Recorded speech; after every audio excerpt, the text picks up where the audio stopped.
let's just jump right into the difference between being a hedge against inflation versus a hedge against loose monetary policy. Forget Bitcoin for a second. Like, what's the difference in those two things? Because it's somewhat nuanced but important.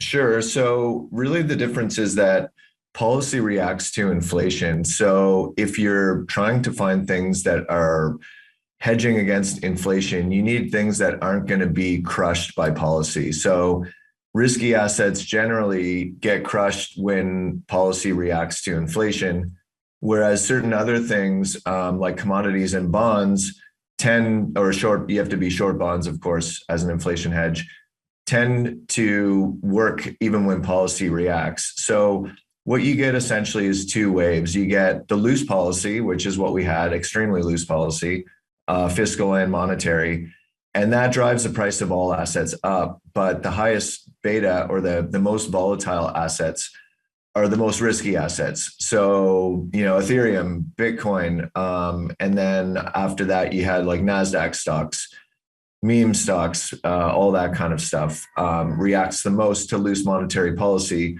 And there's a whole bunch of vectors for transmission. I mean, one of them is just sentiment. You kind of get this panic to the top side, essentially. But then what happens is eventually the policymakers have to react to the inflation and tighten monetary policy. So then that's when the rubber hits the road on whether something's an inflation hedge or not. So things like commodities or short bonds have continued to perform well as the Fed has tightened, whereas obviously Bitcoin and more speculative assets have performed poorly. So what I'm talking about here is a cyclical thing. And then what a lot of people believe is a more structural thing, which is that loose monetary policy, which I would just say MMT is kind of like the basic framework, which is very loose fiscal, and it's kind of aided and abetted by monetary. So that's kind of like the primary framework, like the old Keynesian thing where you stimulate when things are bad and then you pull back fiscal when things are good.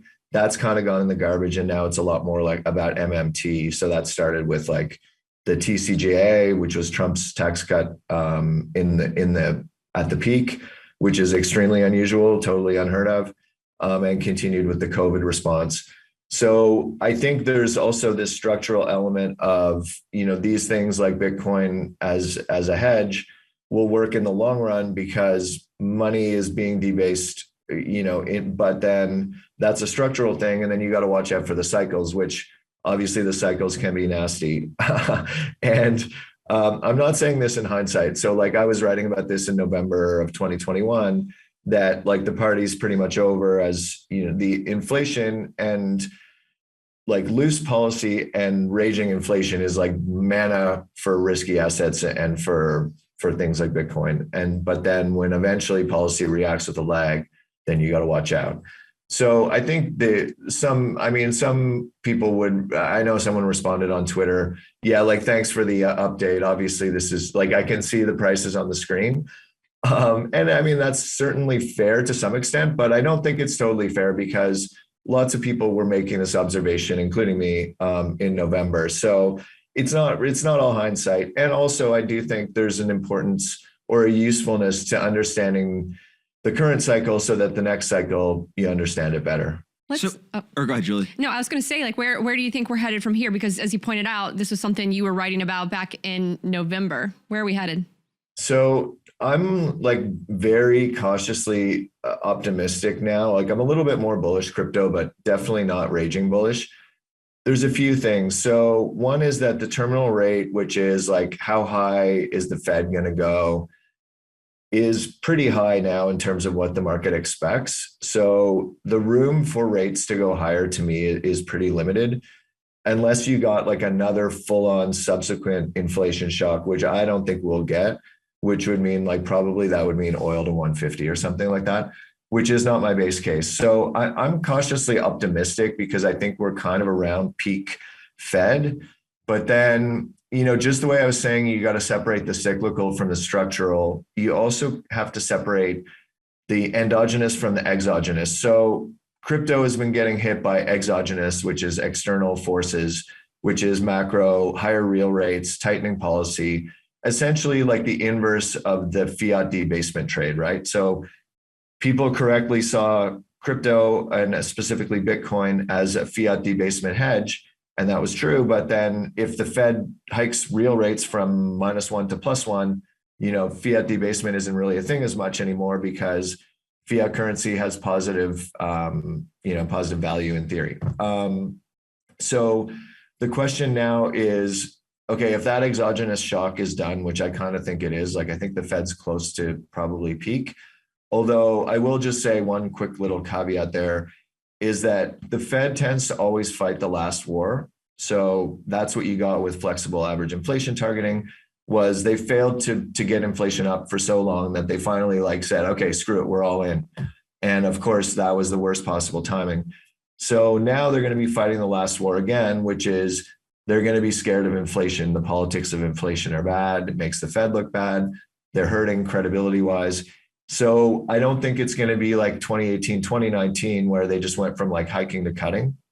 My feeling is probably they just stay on hold for ages once they find their happy place. So that's the exogenous story, which is getting better, but it's not amazing. But then you have this endogenous, which is the internal factors of crypto, which I think is maybe reaching a crescendo around now. And it comes down to liquidations, right? Like 3AC and all that stuff. So I've been dabbling, for example, in GBTC because the biggest holder of GBTC is 3AC. And so I'm guessing there's going to be some forced liquidation there. And that's part of probably why the discount has widened so far. So I believe in the structural crypto story, as I think MMT and completely insane fiscal and monetary policy in tandem is the base case for the next 20 years. But then I am more of a trader. So I tend to ride the cycles as well. And so I feel if you're riding the cycle from the short side, short Ethereum or whatever, that trade's over. And now it's more I don't think it's the raging bull scenario either. I think it's more you dabble, you pick your spots. And, if you're an investor or you're looking for long-term debasement insurance in your portfolio, buying Bitcoin from here down to 10K makes a ton of sense to me. And honestly, I don't know if you want to go into it, but to me, almost every other altcoin, and I would include Ethereum, obviously not as an altcoin, but I would include Ethereum as, I feel those are just a completely different category and they might not work as fiat debasement hedges. They might just all go to zero.